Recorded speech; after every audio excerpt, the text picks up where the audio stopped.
Bapak Ibu, saudara yang terkasih dalam Tuhan, kita hari ini akan belajar firman Tuhan, saudaraku ya. Saudara, hari-hari ini kita ini harus mengerti, saudaraku ya, bahwa kita adalah manusia yang butuh Tuhan. Seringkali dalam hidup kita, saudaraku ya, banyak hal. Ya, jadi saudara harus paham, saudaraku ya, Tuhan itu nggak pernah menciptakan malapetaka. Tuhan Yesus nggak pernah ciptakan yang namanya kesulitan. Tuhan Yesus tidak pernah ciptakan yang namanya segala sesuatu yang buruk buat manusia, saudaraku ya. Ketika Tuhan menciptakan dunia dan isinya, saudaraku ya, Dia merancangkan semua yang terbaik buat manusia. Jadi saudara bisa lihat bagaimana binatang awalnya dan muncul berbagai macam masalah di dunia ini sampai endingnya, saudaraku ya, Tuhan menghukum manusia dan dunia ini. Betul? Sampai nggak tahu diri, lanjang. Ketika dia telanjang, apa yang terjadi? Anaknya masuk, Ham, dan Ham lihat dia lagi itu, mereka tutupi aurat papa mereka. Melihat dia lagi itu, mereka tutupi aurat papa mereka. Mereka berjalan mundur dan tutupi semua. Saudara bisa lihat, saudara, bukan karena Tuhan. Makanya kita ini manusia harus sadar, harus ngerti, kenapa sih hidup saya kok harus ngalamin seperti ini? Kenapa keluarga saya seperti ini? Kutuk. Apa yang harus kita lakukan kalau kita lihat itu, saudara? Makanya Yesus datang ke dunia karena nggak ada cara lain untuk hidupmu lepas dari kutuk itu, dari semua kesulitan, dari semua tuntutan dari si jahat. Kau harus kembali datang kepada Tuhan. Kau harus kembali ke jalan yang Tuhan rindukan dalam hidupmu. Cuma itu caranya. Kalau enggak, maka itu akan terus berulang kali akan terjadi. Kesusahan demi kesusahan akan terjadi, saudaraku. Bukan cuma kamu, keturunanmu juga. Bahkan sampai generasi mungkin yang 1, 2, 3, 4 sampai yang ke-7 dan seterusnya. Itu akan terus terjadi kalau kamu tidak kembali ke Tuhan dan minta Tuhan pulihkan hidupmu. Jadi pahami itu loh, saudara. Makanya ketika kita sadar itu kita harus datang ke Tuhan. Untuk apa? Memperbaiki hidup kita. Untuk apa, saudaraku ya? Agar Tuhan itu secara pelan-pelan mengubahkan kita. Amin. Saudara, kalau saudara punya mobil, saudara, mobil itu kadang-kadang kalau sudah semakin tua, saudaraku ya, banyak errornya, banyak rusaknya, saudara, onderdilnya. Nah, kalau memperbaikinya, saudaraku ya, itu harus satu-satu, saudaraku ya. Enggak bisa tiba-tiba, wah ini perkaranya begini langsung langsung diganti. Enggak, saudaraku. Akan dicek semuanya satu demi satu, saudaraku ya. Sampai akhirnya betul-betul benar. Sampai betul-betul nih mobil bisa berfungsi kembali seperti sedia kala. Betul? Bukankah kita juga sama seperti itu? Ada bagian-bagian di hidup kita karena dosa tadi rusak. Dan ada dari bagian-bagian dalam hidup kita yang perlu diperbaiki oleh Tuhan satu persatu. Makanya saudaraku ya, kita ini perlu cek hidup kita ini, apa yang perlu diperbaiki hidup kita. Apakah kita ini bukan orang yang setia? Apakah kita ini orang yang tidak taat? Kita ini pemberontak, kita ini orang yang mudah sakit hati, kecewa dan lain sebagainya. Itu perlu apa? Perlu kita cek sehingga kita berubah semakin serupa dengan Kristus. Amin. Makanya saudaraku ya, kapan sih kita berubah? Kita perlu kembali datang ke Tuhan. Bukan cuma sekali, sampai kita mengakhiri hidup kita nanti. Sampai kita menghadap Tuhan. Izinkan Dia mengubahkan kita satu persatu. Jadi jangan, sekali lagi, kalau saya sering kali bilang sama Bapak Ibu Saudara semua di tempat ini, jangan keluar dari proses Tuhan. Jangan keluar, jangan ketika engkau semakin rasanya tidak baik, jangan pergi dari Tuhan. Tapi semakin kejar Tuhan. Ya. Saya sering kali bandingkan dengan Daud. Kenapa saya sering kali bandingin sama Daud? Saya sudah ngomong sama saudara, ketika dia ngomong 7 kali orang benar jatuh, 7 kali dia bangkit, itu dia. Karena dia mengerti, dia ini penuh dengan dosa, penuh dengan kekurangan, penuh dengan kelemahan, sehingga dia harus lari ke Tuhan, dan dia minta Tuhan tolongi aku, sampai akhir hidupnya. Dan dia adalah pribadi yang tahu diri. Dia gak pernah lupa diri, saudara. Ketika dia raja sekalipun, dia sadar diri.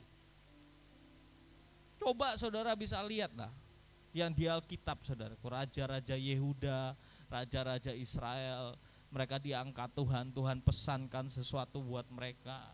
Jika engkau mendengar baik-baik suara Tuhan Allahmu, maka aku akan menyertai engkau, membuat keturunanmu akan memerintah. Macam-macam. Tapi ketika mereka diberikan kenyamanan, kuasa, diberikan otoritas, lupa, saudara.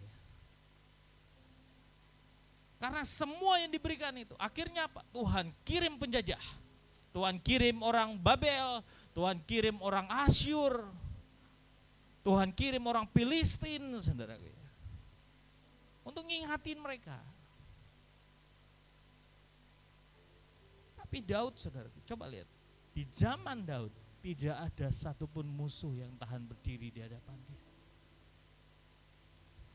Kenapa? Apakah dia lebih baik dari raja-raja lain? Enggak juga, saudara. Apakah dia lebih baik dari Saul? Enggak juga. Saudara bisa melihat bagaimana dia melangkah. Dia melakukan kesalahan demi kesalahan dalam hidupnya. Tapi demi kesalahan itu, ketika Tuhan bicara mengingatkan dia, dia segera bertobat. Dan dia berkata, Tuhan tolongi aku. Dia bukan orang yang membela diri di hadapan Tuhan. Tuhan, aku gak salah Tuhan. Dia bukan orang yang merasa dirinya benar. Ketika pasukannya berkata bahwa Tuhan bunuh aja orang ini sembarangan ngatain raja. Dan bilang jangan, siapa tahu Tuhan memang menghukum aku. Nggak ada pembelaan di sana. Ketika Absalom memberontak mengambil alih tahtanya, dia enggak, ayo kita lawan Absalom. Nah, dia mundur. Padahal dia punya pasukan gagah perkasa, saudara. Mungkin kalau dia serang Absalom udah selesai lah Absalom. Tapi dia pilih mundur. Saudara bisa lihat, seseorang yang dia tahu dia butuh Tuhan, seseorang yang tidak pernah merasa lebih baik dari orang-orang di sekelilingnya, dan dia memilih tahu diri, dan dia memilih datang ke Tuhan untuk terus dibaharui kepada Tuhan. Nggak sempurna. Bukankah kita juga sama, saudara? Kita ini tidak sempurna, ya. Kita belajar untuk tidak marah, tapi tetap aja marah. Kita belajar untuk tidak kecewa, tetap aja kecewa. Untuk tetap aja tuh, saudaraku ya, dibelajarin, ayo taat, nggak taat. Dibilang jangan minum, tetap aja minum. Tuh. Ngerokok. Oh haleluya. Tetap. Tapi sekali lagi kayak gini, saudara. Sadar sadarilah kita butuh Tuhan. Amin. Saya tuh salut sama Engkong Yusak dulu, saudara. Dia jujur di hadapan Tuhan. Kalau saudara sering dengerin khotbahnya, saudara belajar banyaklah dari beliau. Beliau itu sampai istilah, Tuhan aku ini memang kayak gini, aku ini mata keranjang, aku ini memang mata duitan, semua dia punya karakter yang buruk, gak ada yang baik-baiknya, saudaraku ya. Istrinya dulu penuh dengan air mata, saudaraku ya. Kalau terlambat sedikit dia tinggal, saudaraku ya. Terus dia jujur di hadapan Tuhan, saya masih mata keranjang. Dia pernah cerita, saudaraku ya, lagi mau melakukan perselingkuhan dengan perawatnya sendiri, saudaraku. Dia cerita, saudaraku. Dan dia bilang, Tuhan aku memang kayak gini. Tapi saudara, Tuhan ubah dia. Dan itu proses yang tidak sebentar. Sampai mungkin sudah umurnya 70-an, 80-an, dia berubah begitu luar biasa oleh Tuhan. Makanya dulu saudaraku waktu acara Bahtera selalu diomongin, ya. Kalau sekarang sih ini Pak Yusak perjanjian baru, ya. Ketemu sama istrinya dulu, ini Pak Yusak perjanjian baru. Kalau perjanjian lama, aduh, ya. Karena hidup kita ini nggak gampang, ya. Ayo saudaraku ya, semakin kita sadar kita berdosa, semakin kita serius sama Tuhan. Amin. Ya. Oke. Hari ini saya mau kita belajar sebuah firman Tuhan, saudara, sebuah kebenaran Tuhan agar kita ini semakin mau belajar, semakin mau berubah, semakin serupa dengan Kristus. Amin. Saya tunjukkan PPT saya. Hari ini saya akan bicara bagaimana kita menjadi murid, bukan sekedar pengikut. Saya sudah berapa kali sampaikan di awal, saudaraku ya, bahwa kita ini bukan cuma sekedar seperti orang banyak yang mengenal Tuhan, tahu Yesus itu siapa Tuhan. Oh, Yesus itu pembuat mujizat, dia bisa tolong kita ketika kita mengalami pergumulan. Datanglah kepadanya, datang. Setelah itu pulang. Yang Tuhan rindukan di atas setiap kita adalah kita menjadi apa? Murid. Karena firman-Nya berkata di Amanat Agung apa? Pergi jadikanlah semua bangsa muridku, bukan cuma sekedar ikut-ikutan. Muridlah yang bersama-sama dengan Yesus, menerima pengajaran secara khusus dengan Yesus. Murid-murid juga yang dipercayakan oleh Yesus untuk mereka menerima baptisan Roh Kudus. Murid-murid juga dipercayakan untuk mengembalakan banyak orang. Dia bukan cuma sekedar cari pengikut, saudara. Tapi dia mau menjadikan setiap anak-anaknya seperti dia. Karena tujuan dari seorang guru, saudaraku ya, menciptakan murid-muridnya seperti gurunya, betul? Makanya Wiro Sableng itu, saudaraku ya, ketika dia jadi murid apa? Sinto Gendeng sama-sama sableng. Betul ya, saudara ya. Karena gurunya siapa? Gendeng. Nah kan? Bukankah Yesus juga sama dengan kita? Dia mau menjadikan setiap kita seperti dia, amin. Dan ketika saudara nanti juga dipakai Tuhan, saudara mau menjadikan setiap pribadi yang mengikut saudara sama seperti saudara. Bukan sama artinya kelemahannya loh saudaraku ya. Cinta Tuhan, mengasihi Tuhan, betul? Apakah saudara rindu anak-anak saudara yang punya anak? Yang belum punya anak bayangin aja. Jadi lebih baik, amin, serupa dengan semua yang saudara punya, betul?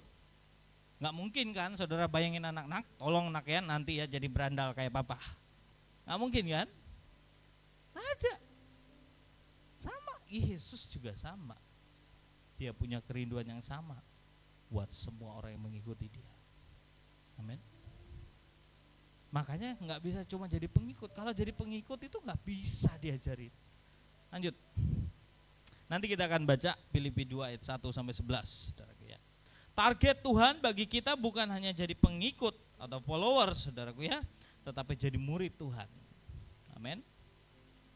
Kenapa Tuhan mau kita jadi murid? Karena murid lah yang bisa diajarin. Kalau follower, saudaraku ya sekarang kan ada follower TikTok, follower Instagram, betul? Kalau dia mau minggat, tinggal pecik apa? Tinggal tenyek apa? Unfollow, betul? Tidak mengikuti, betul? Pengikut. Coba kalau dia itu adalah stafnya atau karyawannya yang punya IG, bisa aja langsung minggat? Bisa. Kalau enggak makan. Karena apa? Digaji dia. Betul? Oh, sama, kita ini kalau kita jadi murid, saudaraku, kita sadar itu kehidupan kita nggak bisa sembarangan tiba-tiba langsung aku nggak mau ikut.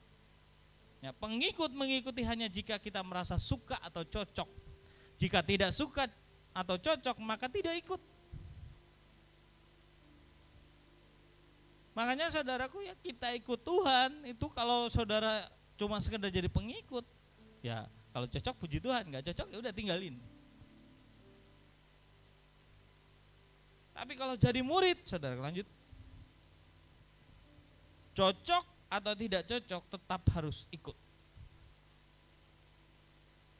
Anak sekolah itu tidak pernah suka-sukanya dia.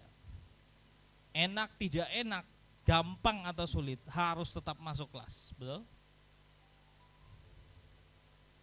Murid. Dulu anak saya, saudaraku ya, masih kelas berapa ya? Kelas 1 atau kelas 2, saudara. Diajarin, disuruh nulis. Nulis apa, saudaraku ya? Tahu gak nulis apa, saudara? Nulis angka 4. Angka 4-nya dia itu kebalik. Jadi 4 kan kita kayak gini loh. Dia bikinnya kayak gini. Nah, kami bilang sama dia, nah itu salah. Enggak apa, ayo ubah, enggak bisa. Nangis dia loh, saudaraku ya. Nangis, aku gak mau sekolah lagi. Sampai gitu loh, saudaraku ya. Gara-gara tulisan angka 4 loh. Sampai dia, aku pusing, aku gak bisa Pak. Aku gak mau sekolah lagi. Gak bisa nak, kamu harus sekolah. Sempat dia pernah curhat, guru kami itu gini-gini Pak, dia kasih soal sulit, gak pernah diajarin. Kita udah kerjain, kita lihat tuh Google, kata dia, caranya bukan seperti itu kata guru. Cara yang mana lagi, kata dia. Nangis dia. Tapi tetap aja besok sekolah, karena murid. Betul? Coba kalau cuma sekedar apa? Pengikut, dia tinggalin tuh saudaraku ya. Ngapain juga ngikut? Tuh? Nah, hari-hari ini Tuhan sedang cari murid. Amin. Ayo katakan kepada kiri kanan, ayo belajar jadi murid. Amin. Ya. Jadi murid, jangan cuma sekedar ikut-ikutan kayak orang. Lanjut. Walau seorang murid tidak suka dengan pelajarannya, dia harus tetap di kelas sampai lulus. Ini kalau jadi murid, dia harus ada di sana sampai lulus. Amin. Dia harus terus belajar sampai dia dikatakan lulus. Kalau enggak bisa. Loh, bukankah kehidupan kita dengan Yesus sama seperti itu? Amin. Percayakah saudara ngikut Tuhan itu ada kelasnya? Ada. Tapi ada yang kelas 1 seumur hidupnya. Karena gak lulus.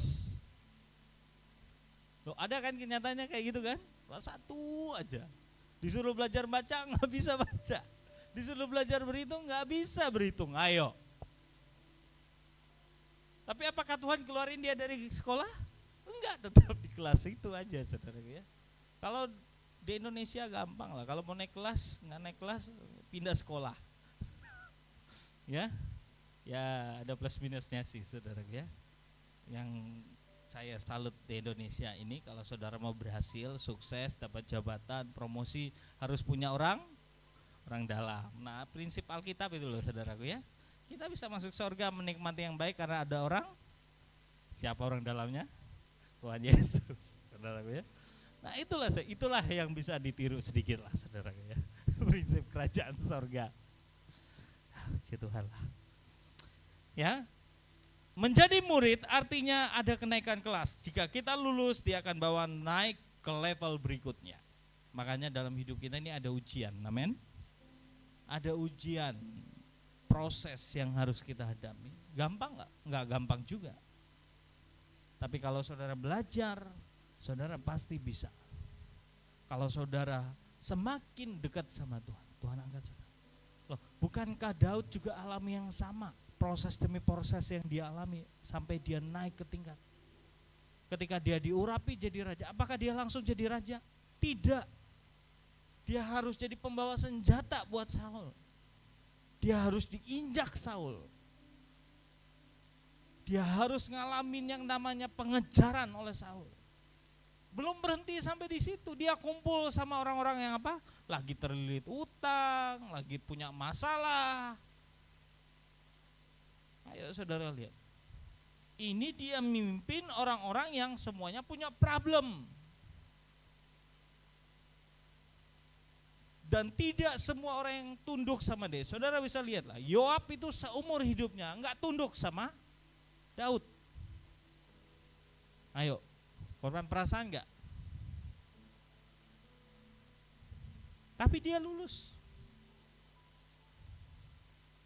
Sama Saul dia lulus. Enggak pernah dia melawan Saul dengan kata-katanya, dengan perbuatannya. Bahkan cuma motong punja jubahnya aja, dia sampai deg-degan, gemetaran. Dan dia berkata, aku enggak berani menyentuh orang yang diurapi Tuhan. Oh, kita ini aja belum apa-apa, saudara. Ngomongin orang tua kita aja gampang. Gimana bisa lulus? Amin, anak-anak muda.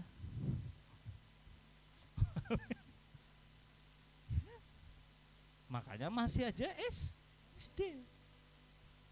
Loh, kita kekristenan kita ini bukan masalah umur, saudaraku ya.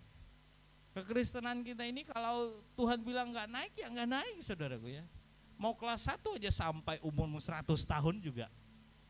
Kalau kamu gak belajar naik, ya udah. Ya, ayo step by step kejar. Makanya kita ini belajar, saudaraku ya. Belajar ngerti, nanti kita akan belajar. Oke, mari kita sama-sama buka ya, pelajaran menjadi seorang murid dari Filipi 2 ayat 1 sampai 11. Buka Alkitab saudara, karena saya enggak tulis di sini, biar saudara semuanya belajar. Buka Alkitab saudara semuanya.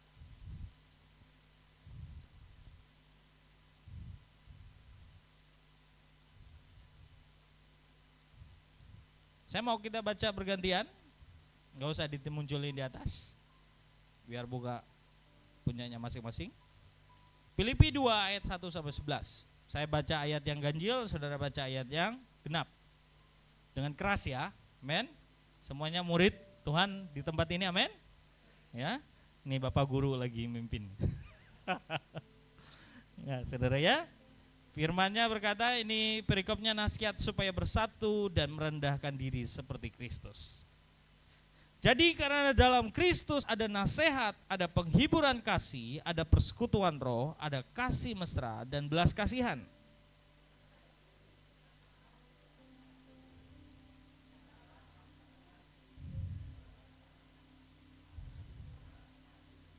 Dengan tidak mencari kepentingan sendiri atau puji-pujian yang sia-sia, sebaliknya hendaklah dengan rendah hati yang seorang menganggap yang lain lebih utama daripada dirinya sendiri.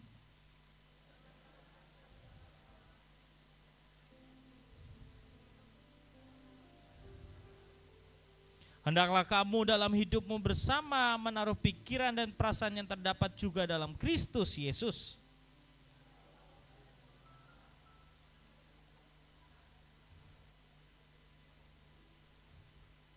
Melainkan telah mengosongkan dirinya sendiri dan mengambil rupa seorang hamba dan menjadi sama dengan manusia.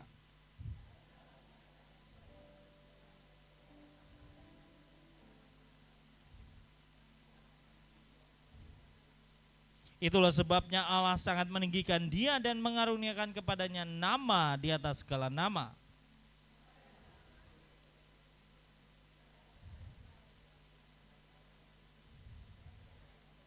Sama-sama. Dan segala lidah mengaku Yesus Kristus adalah Tuhan bagi kemuliaan Allah Bapa. Amin.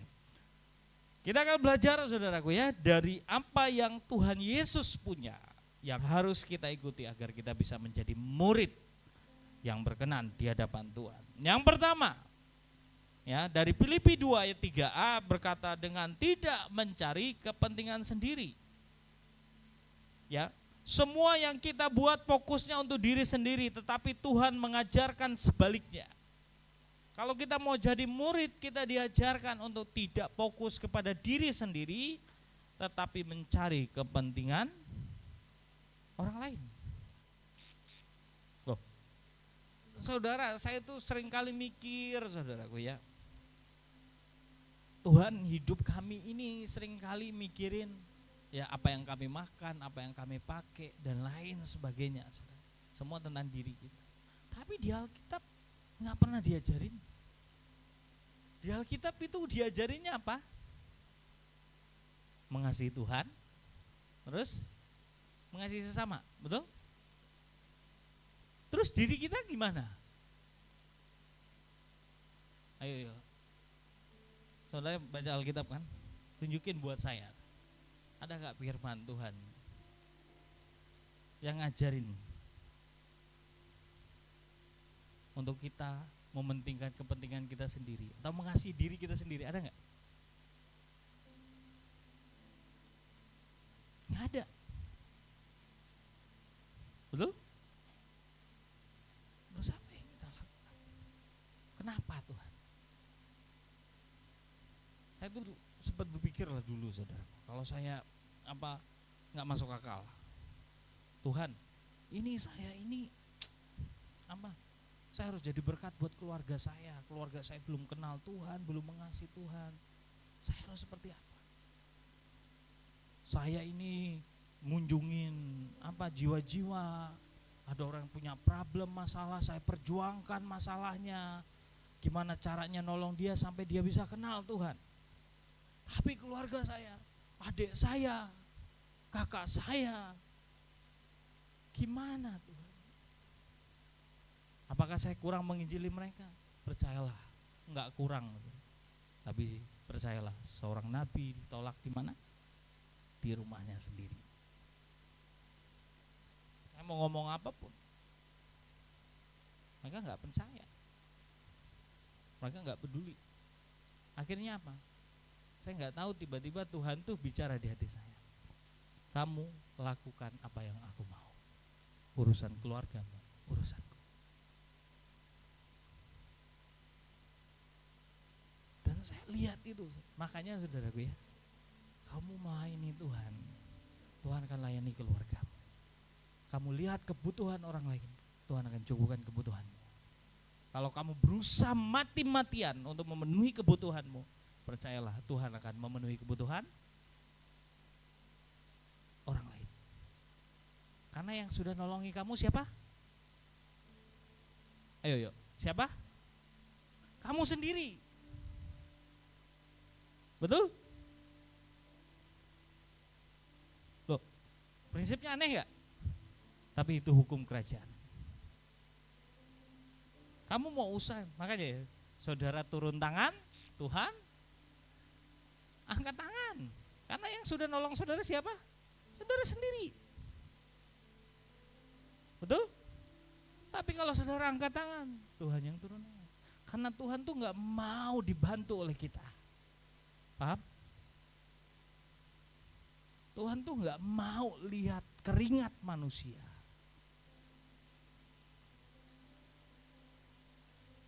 Dalam pekerjaannya. Paham ya? Tahu gak keringat manusia? Keringat manusia usaha manusia, merasa berjasanya, merasa sudah melakukan banyak, itu keringat manusia. Paham ya? Oh berarti saya gak usah melayani, gak usah sampai keringat-keringatan, apalagi nguruk. Panas-panasan, hitam legam kena matahari, gak pakai sunscreen, saudara. Bukan kayak gitu, saudaraku ya. Ini artinya kamu berusaha dengan kekuatanmu sendiri.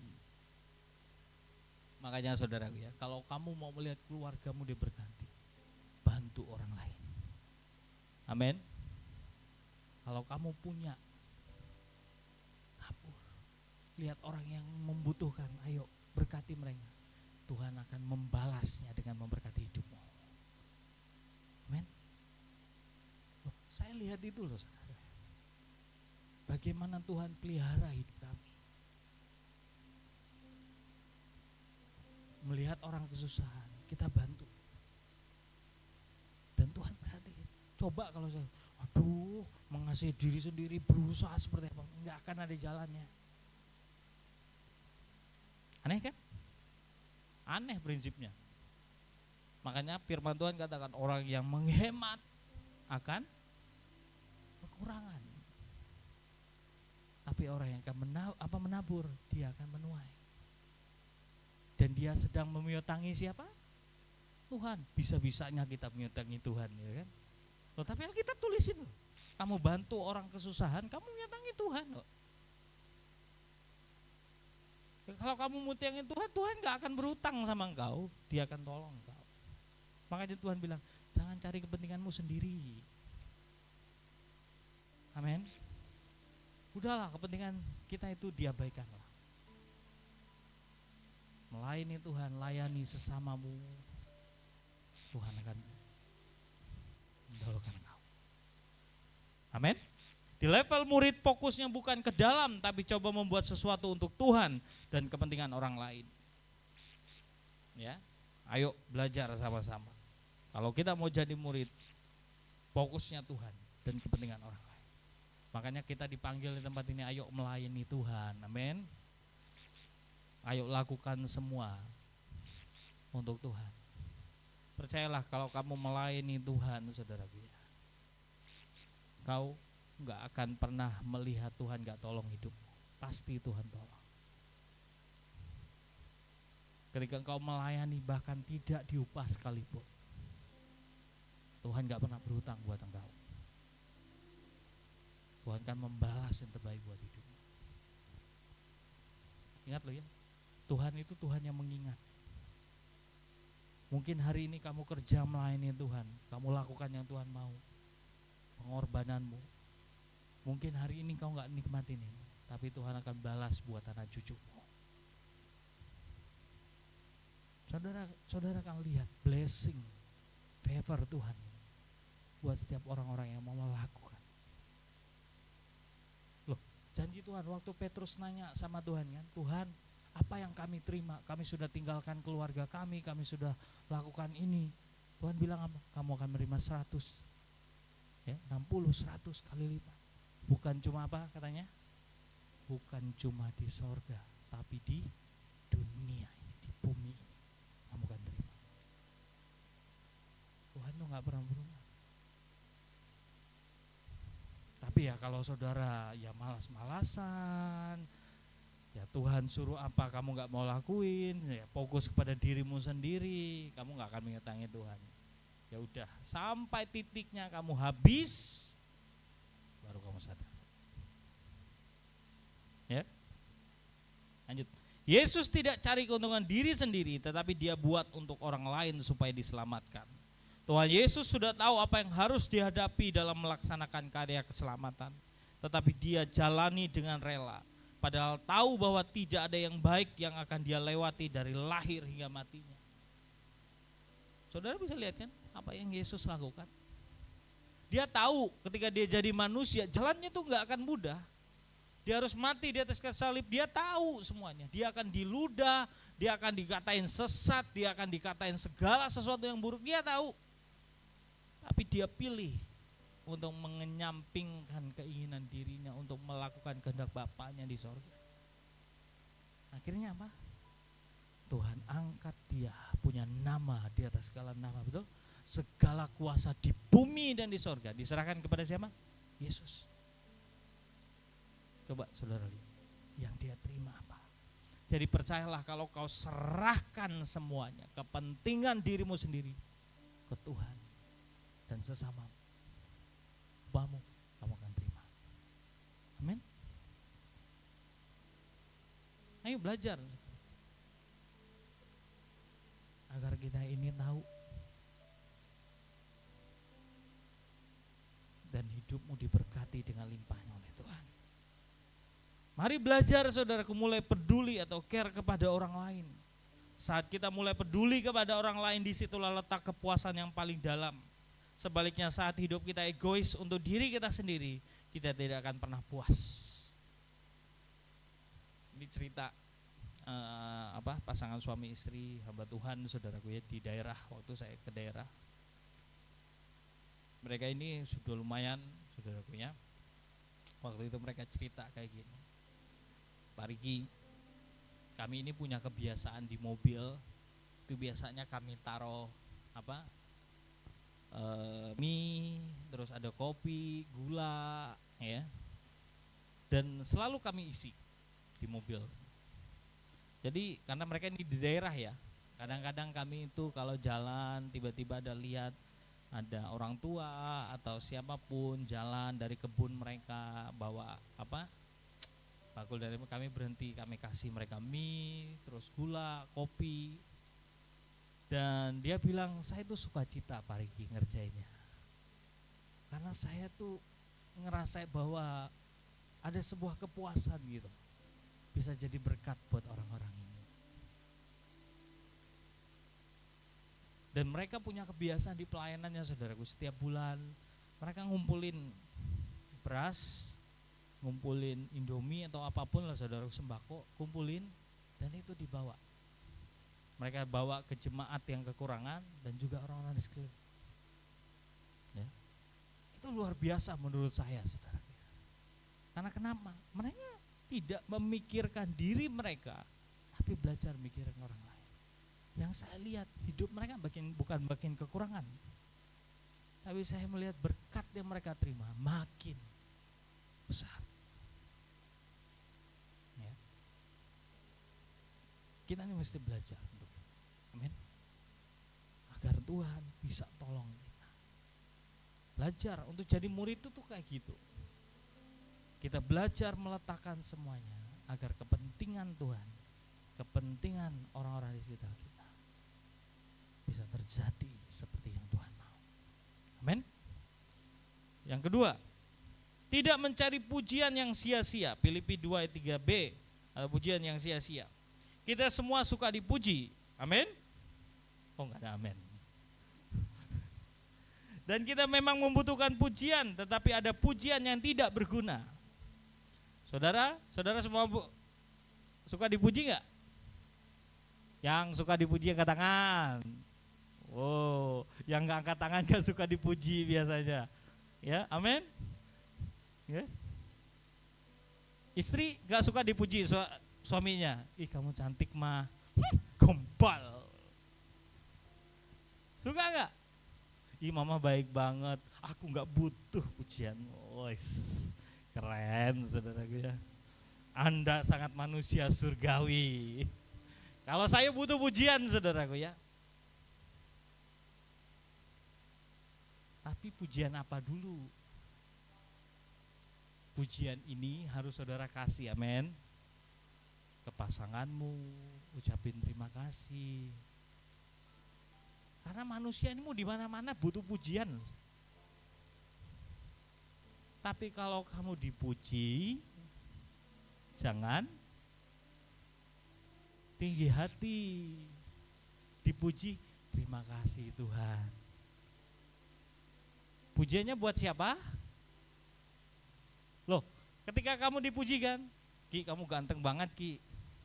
Wah biasa. Ya udah dia terima.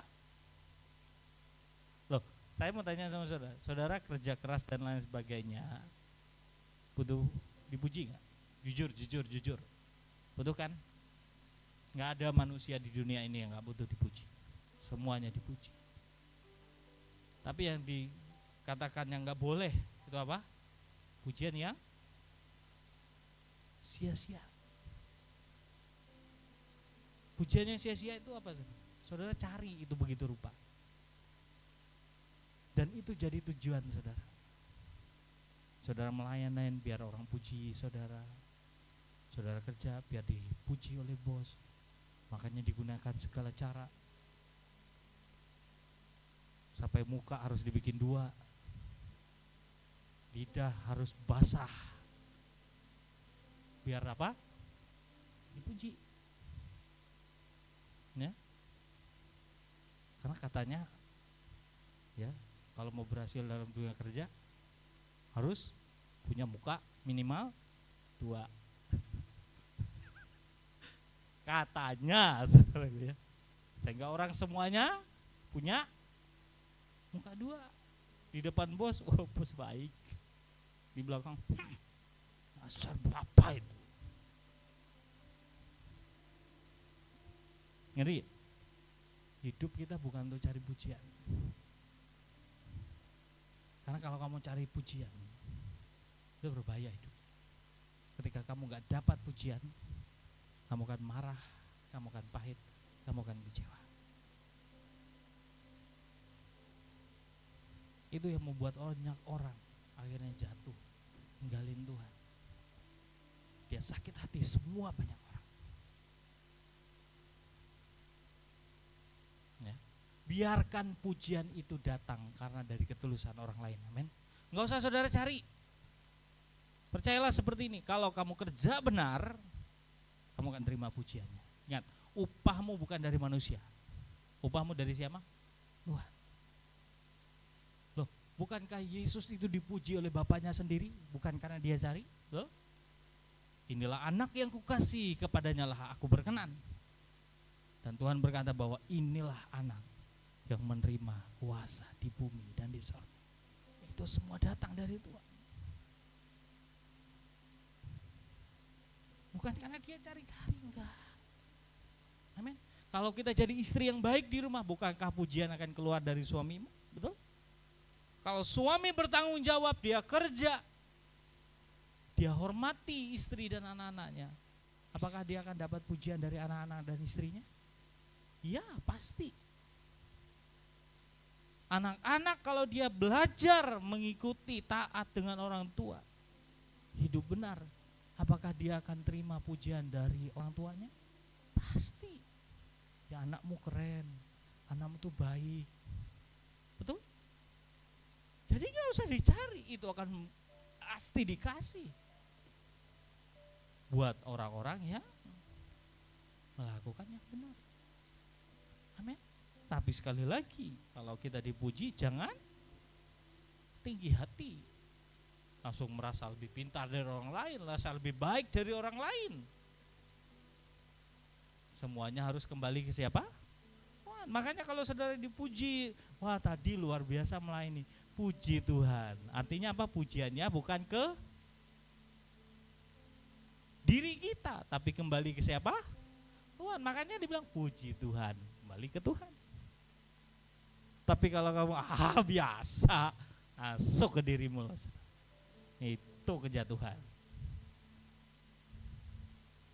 Ya, jadi kalau dipuji jangan langsung agak sedikit, ih kamu cantik,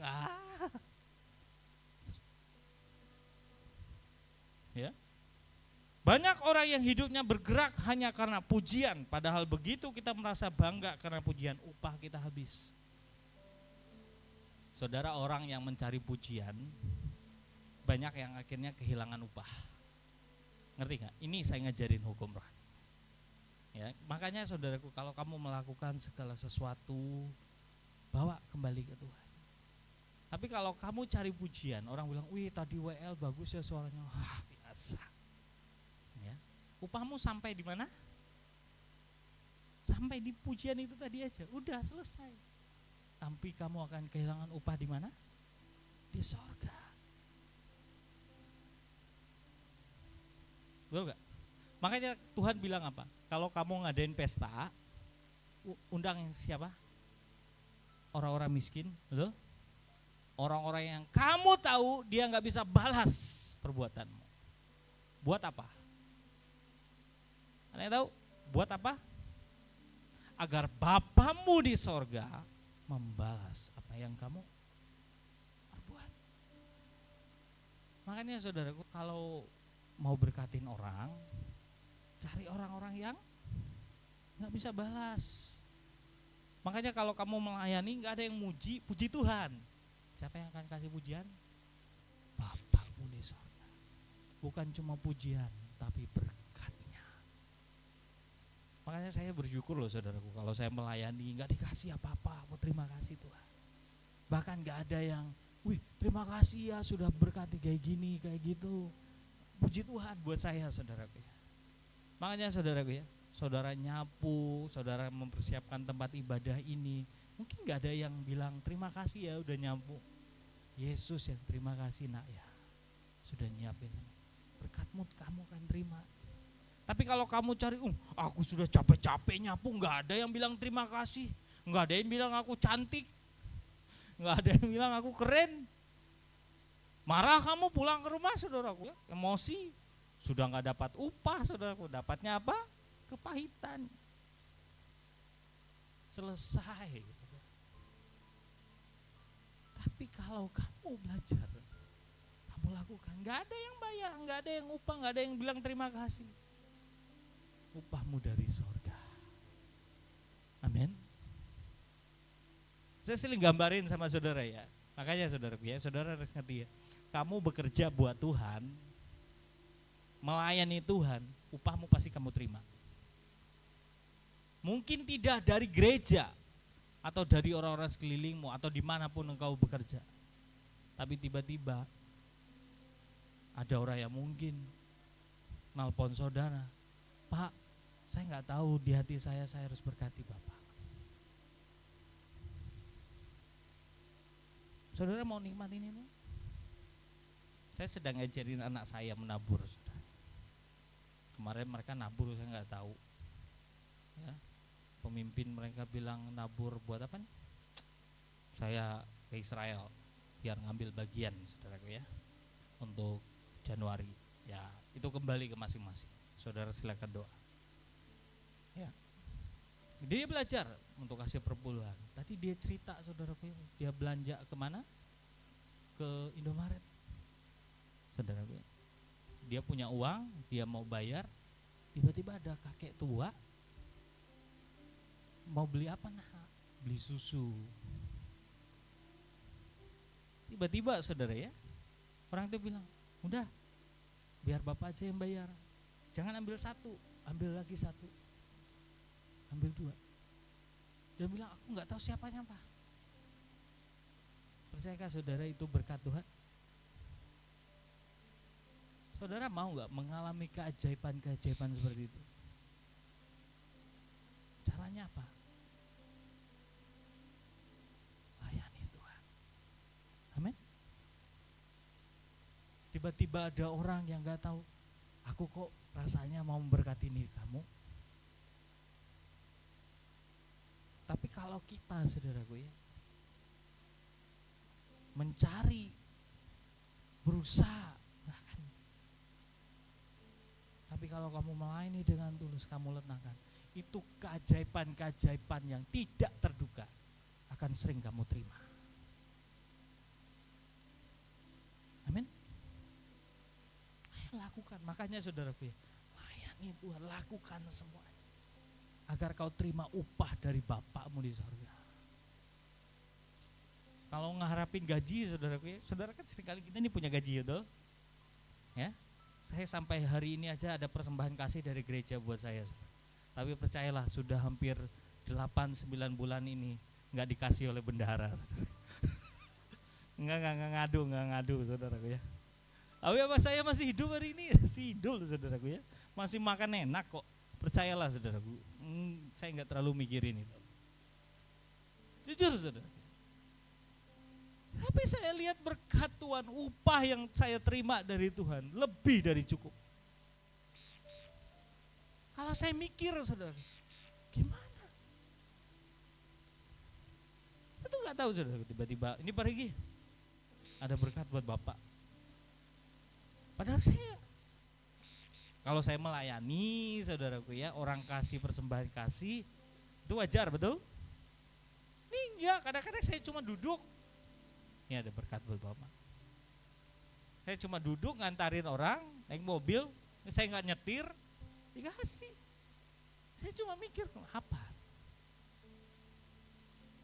Pahami, ini ikut Tuhan, amin. Saudara akan lihat itu terjadi atas hidupmu. Piotangi Tuhan. Enggak usah cari pujian dari manusia. Kamu pikirkan kepentingan orang lain, kepentingan Tuhan. Tuhan pikirkan kepentinganmu dan kebutuhan. Amin. Jika kita sudah mengerjakan sesuatu yang luar biasa untuk Tuhan dan tidak dipuji, ucapan syukur, karena artinya kita mengumpulkan upah di sorga. Amin. Ya. Jadi kalau saudara nggak terima pujian, balasan dari orang, percayalah Bapakmu di sorga yang membalasnya. Tuhan berkali-kali ajarkan hal ini, saudara. Ya, lanjut. Yang ketiga, mengutamakan orang lain. Sebaliknya hendaklah dengan rendah hati seorang menganggap yang lain lebih utama daripada dirinya sendiri. Tuhan berkali-kali ajarkan hal ini bagaimana mengambil tempat duduk di pesta. Artinya kita ini belajar mengutamakan orang lain, amin. Makanya saya ajarin anak-anak muda loh, saudara ya. Kalau misalnya di tempat makan, dahului orang yang lebih tua. Amin. Gak usah kamu yang lomba-lombaan. Bahkan orang tua kamu senggol, dia jatuh, yes aku yang pertama. Jangan saudaraku ya. Kita ini belajar jadi murid, saudara, tahu diri, amin. Terus kalau ada orang yang lebih diutamakan di sana, persilahkan mereka lebih dulu. Amin. Nggak usah lomba-lombaan lah. Yang pasti makan kok. Ya, lauknya sedikit. Jadi harus perlombaan dulu. Ya sudahlah, kalau kamu cuma dapat nasi, gara-gara itu terima kasih Tuhan. Percayalah berkatmu akan kamu terima yang lebih banyak. Jangan cuma pikirin waktu itu aja. Kalau kamu mengutamakan orang lain, kamu akan apa firman Tuhan katakan? Diutamakan. Loh, itu firman Tuhan saudara. Kalau mau jadi besar, jadi pelayan. Gak gampang. Kita selalu ingin jadi orang penting, tetapi Tuhan ajarkan untuk tempatkan orang lain jadi lebih penting. Amin. Kalau kamu tuh orang penting saudara, kamu duduk di belakang. Orang yang bilang, oh jangan Pak, ayo maju ke depan. Tapi kalau kamu ini merasa dirimu penting, kamu duduk di depan. Pak maaf, bukan tempat Bapak, tolong ke belakang. Gimana perasaannya? Hah? Hati ini. Lebih baik apa? Merasa diri kita gak penting, walaupun kamu tuh memang orang penting. Amin. Jangan merasa kamu udah gak penting, jadi orang penting, duduk di depan, disuruh ke belakang. Betul? Makanya saya kalau datang ke tempat orang saudaraku, ya walaupun saya diundang, ya saya duduk di sini aja nggak apa-apa. Ya. Tapi di tempat ini semuanya orang-orang penting yang mau duduk di belakang. Makanya di depan kosong, saudara. Ini prinsip firman Tuhan semuanya, mengutamakan yang lain, malaikat semuanya duduk di depan. Ya. Ajaib, saudara. Di belakang semuanya. Tinggal nanti ada yang nyuruh, ayo ke depan. Oh jangan, gak usah, di belakang aja. Ya, saya nggak tahu itu karena memang melakukan firman Tuhan apa enggak. Orang yang mampu menempatkan orang lain lebih penting, maka hidupnya tenang karena tidak akan bersaing. Dia nggak akan sakit hati kalau orang duduk di depan. Dia lebih udahlah, hidupnya penuh dengan sukacita, damai sejahtera. Maka dari itu kita harus belajar melayani dan mengerjakan dengan kerendahan hati. Lanjut. Untuk rendah hati, tidak diakui, tidak dikenal, itu tidak gampang. Tetapi itu yang Tuhan ajarkan supaya kita jadi seorang murid. Saudara, hidup kita ini bukan untuk dikenal orang, amin. Hidup kita ini bukan mau diakui. Amin. Gampang gak? Enggak gampang. Saudara, hidup mau diakui kan? Diakui keluarga bahwa kamu itu berhasil, sukses, dunia akhirat. Mau diakui kan? Sehingga semuanya saing-saingan. Lihat saudara naik mobil Alphard, pokoknya punya gue harus Hammer. Kalau sudah punya Hammer, oh pokoknya ada teman saya naik Ferrari, saya harus Lamborghini. Pokoknya buat apa? Saingan biar diakui. Padahal apa? Kredit. Padahal apa? Ngutang. Biar apa? Akui. Saudara, hati-hati. Saya nggak tahu siapa ya. Saya pernah lihat di medsos kayak gitu loh, saudara. Hati-hati. Ada orang-orang zaman sekarang penampilannya dia naik mobil sport, terus pakai jas, pakai apa, saudaraku, seperti orang kaya. Tapi ternyata mereka itu cuma karyawan yang dipinjami agar bisa menarik banyak orang mengikuti mereka. Dengan cara itu mereka akan dapat banyak uang. Loh, itu kan kenyataan di Indonesia, betul?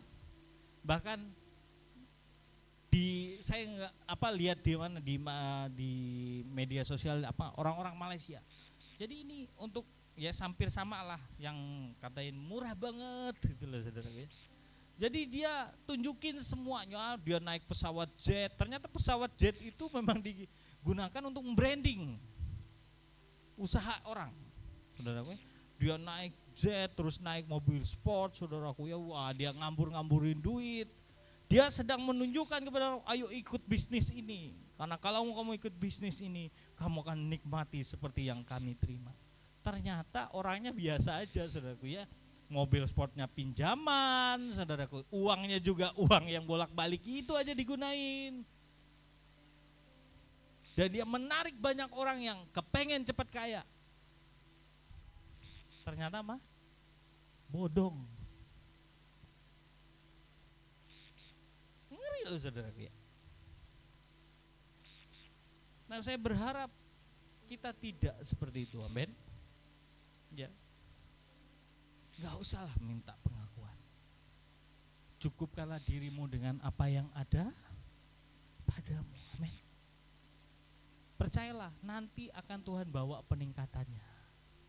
Nanti Tuhan akan promosikan engkau sampai ke titiknya Tuhan bilang, aku percayain kamu ini, aku percayakan kamu bisnis ini, aku percayakan ini, naik. Yang kita cari itu adalah pengakuan dari Tuhan, amin. Ngapain dari dunia? Dunia ini kadang-kadang mengakui sebagai sesuatu yang omong kosong saja. Kamu baik, tapi padahal dia bilang, dia ngomongin kita bilang, nggak usah. Ya, nggak apa-apa kita dikenal di dunia ini. Yang penting dikenal Tuhan, amin. Nggak usahlah mau mirip-mirip sama orang lain. Tapi biarkan sorga mengenal engkau. Karena engkau adalah anak-anaknya yang setia, mengasihi dan mencintai Tuhan. Amin. Saya kelamaan atau tidak? Saya sedang melihat banyak yang matanya kejam. Tahu mata kejam? Mata kejam-kejam? Ya, nih mata kejam. Ya. Kadang-kadang Tuhan izinkan kita mengalami hal-hal yang tidak enak dan gagal. Hal ini mengajari kita supaya rendah hati, tidak sombong, tergantung hanya kepada Tuhan. Amen. Ayo belajarlah saudaraku ya. Banyak hal di hidup kita yang perlu diperbaiki seperti yang saya bilang tadi. Ayo perbaiki semuanya. Dan tahu diri. Enggak usah mencari pengakuan manusia. Enggak usahlah dikejar untuk dikenal. Dulu Pak Petrus Agung bilang kayak gini, saya ini nggak pernah mau terkenal. Kayaknya dia bilang saya nggak punya medsos, saya nggak punya Facebook, saya nggak punya ini dan itu. Ya. Bahkan dia tuh nggak punya Petrus Agung Ministry, nggak punya. Yang ada cuma JKI Injil Kerajaan YouTube-nya. Dan dia cuma ngomong ke anak-anaknya. Itu Pak Petrus Agung kesaksian. Papa ini nggak mau terkenal. Tapi apa daya dikenal orang. Paham ya? Kita ini melayani Tuhan gak usah lah mau dikenal orang. Tapi kalau dikenal orang jadi berkatlah. Amin. Udah cukup. Yang penting kita berkenan di hadapan Tuhan. Kita diakui Tuhan sebagai anak kesayangannya. Dan kita dicintai Tuhan. Ngapain? Kamu terkenal tapi dengan cara yang buruk. Kan banyak tuh hari ini orang mau terkenal kan, di media sosialnya tulis kata-kata bijak muncul. Ya seperti itulah. Dan akhirnya apa? Cari duit di sana. Lanjut, saat kita merasa hebat dan gagal, itu pelajaran paling bagus bagi kita masuk dalam kelas kerendahan hati. Saat kita mau diajari Tuhan akan tolong karena dia tidak mau mempermalukan kita. Dia rendahkan lebih dulu baru ditinggikan dan diangkat. Percayalah kalau saudara jadi murid, Tuhan akan masukkan saudara dalam kelas kerendahan hati. Karena kita harus belajar rendah hati. Kalau enggak bisa. Bagaimana kita punya hati seorang hamba. Mengosongkan diri. Saya mau ngajarin saudara ya, mengosongkan diri itu sebenarnya dia itu Tuhan, tapi dia milih jadi hamba melayani semuanya. Paham ya? Dia orang yang punya seluruh alam semesta. Dia mau jadi menghamba. Ada sebuah gereja besar di Jakarta, saudara gue. Tahukah saudara, pelayan-pelayan di gereja itu pengusaha-pengusaha. Jadi bagiannya ada yang jadi aser, terus ada yang jadi tukang parkir, terus ada yang jaga di lift untuk bawa orang naik turun ke atas. Tahu nggak saudara, mereka ini siapa sebenarnya?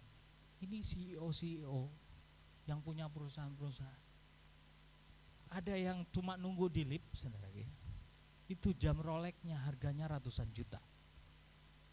Tapi dia nyambut orang, selamat datang, mau ibadah, dia pencetin lift-nya, naik. Dan semua mereka lakukan itu. Bahkan ada yang jadi tukang parkir. Ayo, saudara. Karena mereka tahu, saudara, melayani Tuhan itu sebuah kehormatan. Ya.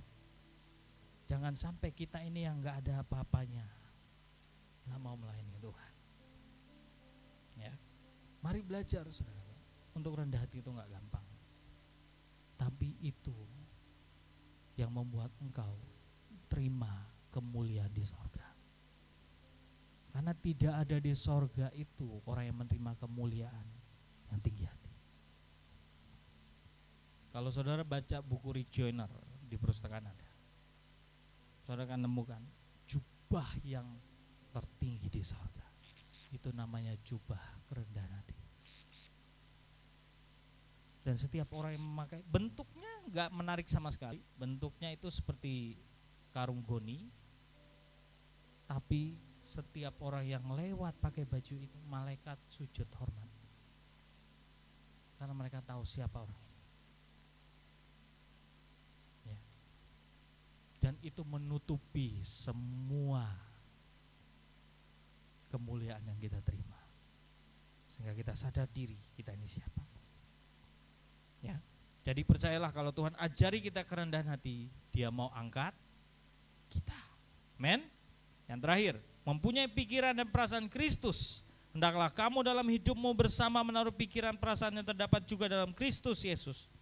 Pikiran kita seringkali menyimpang dari pikiran Tuhan, tidak nyambung. Demikian juga perasaan kita seringkali menyimpang dari perasaan Tuhan.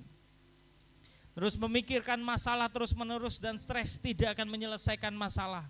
Sebaliknya Tuhan ajarkan kita untuk selalu bersuka cita. Saat kita menggunakan pikiran Kristus, maka Tuhan akan membuat yang tidak mungkin jadi mungkin. Yang penting mau duduk belajar jadi murid sampai mendapat nilai yang baik dan naik kelas. Amin. Saudara, pikiran Kristus itu saudaraku, saudara selami. Kita ini harus belajar menyelaraskan pikiran kita dengan pikiran Kristus. Amin.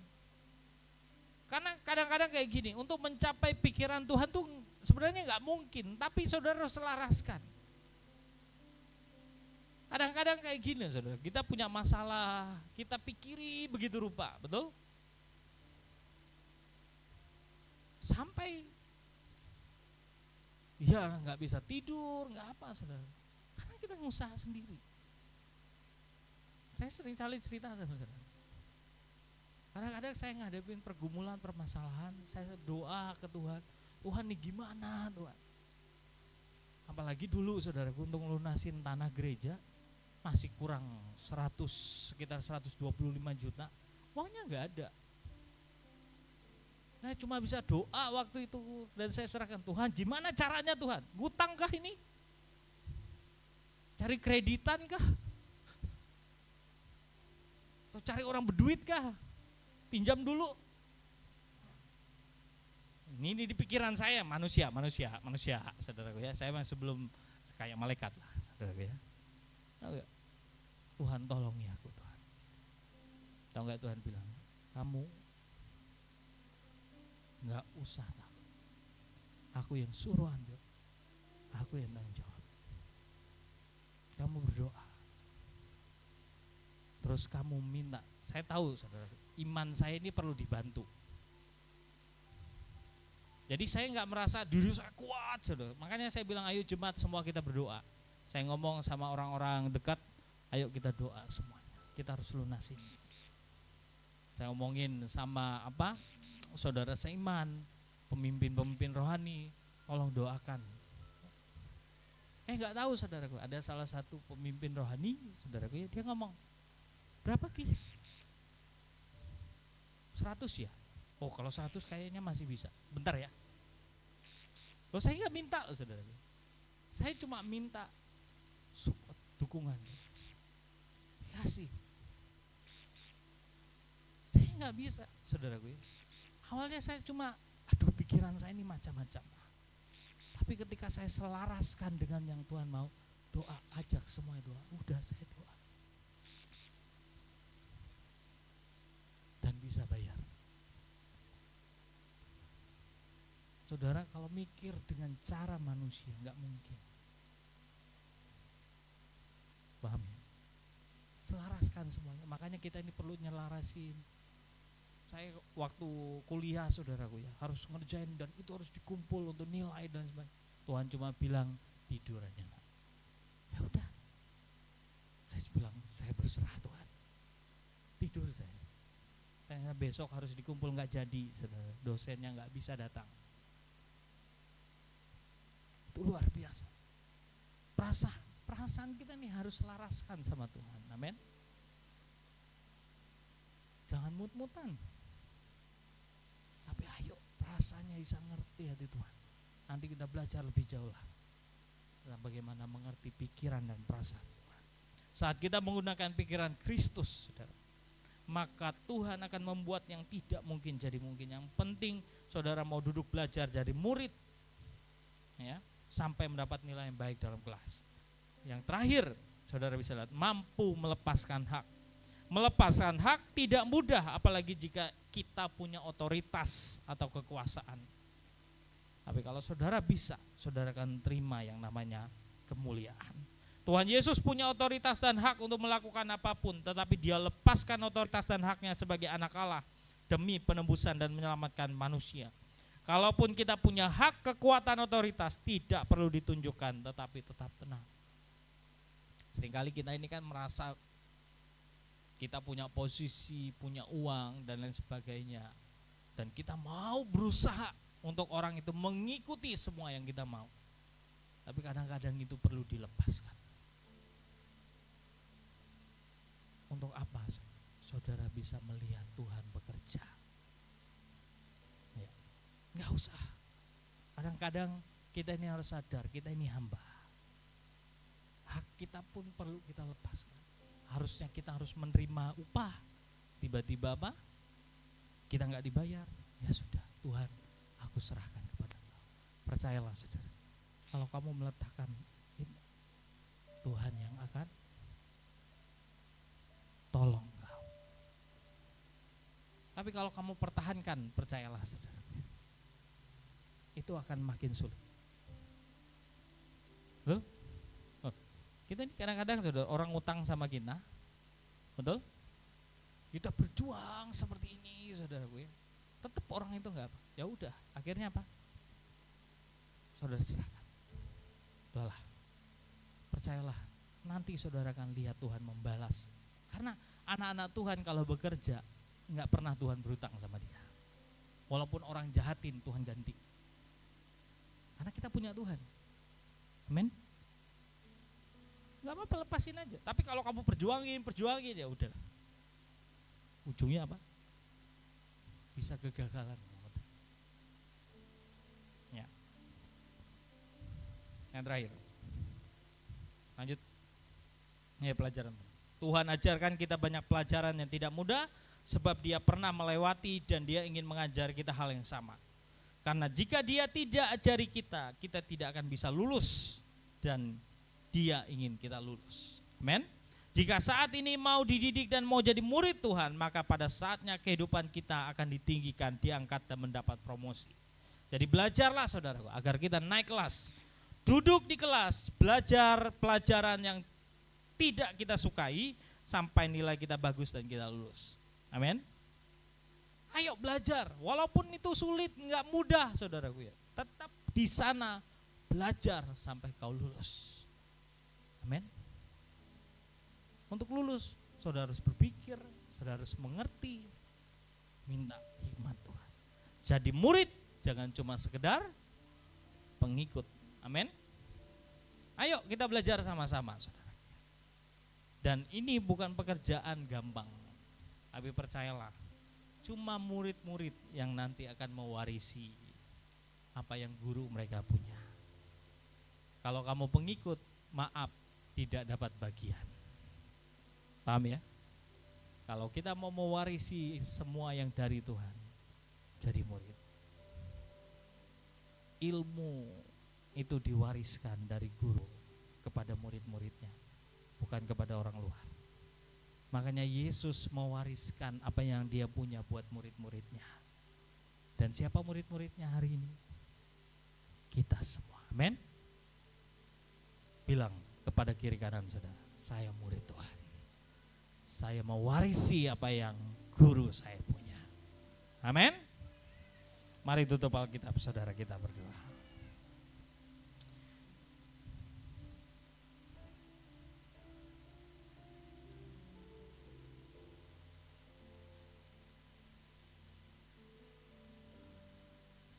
Tuhan terima kasih.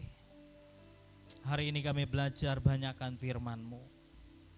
Hamba berdoa biar setiap anak-anak-Mu Tuhan boleh belajar setiap kebenaran-Mu. Karena yang Kau rindukan buat setiap anak-anak-Mu, mereka jadi murid-murid.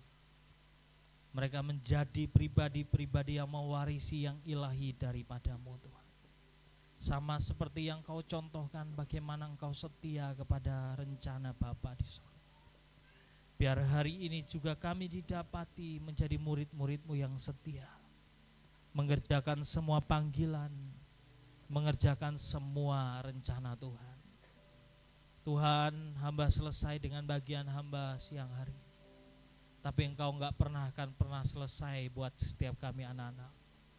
Mari ajari kami tahu Tuhan, yang kami pelajari ini mungkin tidak semua kami terima, tapi kami percaya ada bagian yang terbaik yang Kau akan kerjakan atas hidup kami. Dan kami percaya Tuhan, Engkau akan tuntun kami lebih dalam dan lebih dalam lagi, sampai kami didapati setia sampai garis akhir. Ajari kami Tuhan. Kami percaya hari ini ketika kami memutuskan jadi murid, kami adalah orang-orang yang spesial, karena kami akan terima yang lebih banyak dari cuma sekedar pengikut. Mari berkati setiap kami Tuhan, biarkan kami jadi pasukan yang mengasihi dan mencintai Engkau lebih dari apapun. Terima kasih Tuhan. Biar Engkau meteraikan setiap firman-Mu dan semuanya jadi dalam kehendak-Mu yang sempurna. Dalam nama Yesus kami berdoa. Amin.